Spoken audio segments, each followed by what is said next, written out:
This is Channel 2 News, coverage you can count on. We can still have weeks of freezes, so you want to be careful with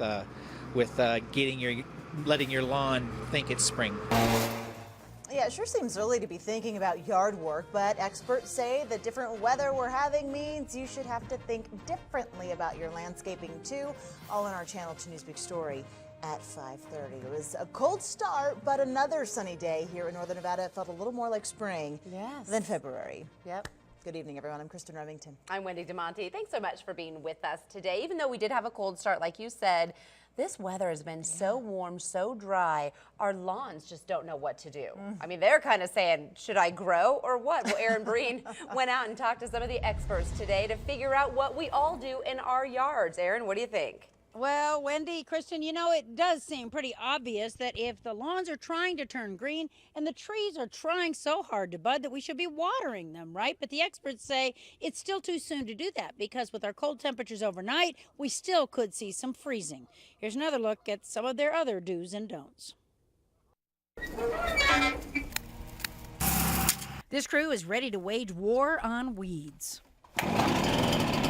And they're starting ahead of schedule again this year.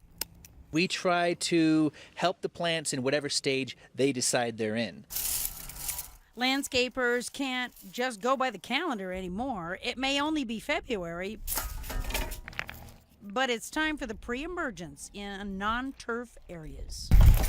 So your planter beds, a lot of folks have rocks and DG areas in their yard. You want to do a very generous application of your pre-emergent, which is going to stop the weeds from even germinating. Trees need water, especially conifers and evergreens. They've got little feeder roots and they need desperately to have enough water. So maybe when it's warm like it is in the middle of the day now, go up, turn your system on, charge it up, get your trees watered, and then turn it off in a couple weeks, maybe do the same thing again. And that's going to help your trees really last through the summer. But pruning is kind of iffy right now. Typically, we would still be doing some winter pruning on your trees, but right now it's too hot. We don't recommend doing it too much on your own.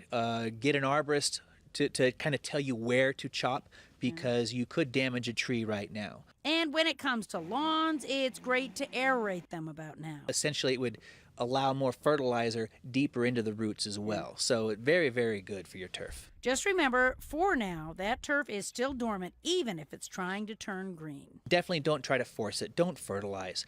Don't mow. Just kind of let your garden do what it does. Now, one other thing, if you do use those pre-emergents, they say that those chemicals are safe for animals and for people. But they also say it's a pretty good idea to keep your animals off the grass for about 24 hours afterward just to be safe. Covering the big story, Erin Breen, Channel 2 News.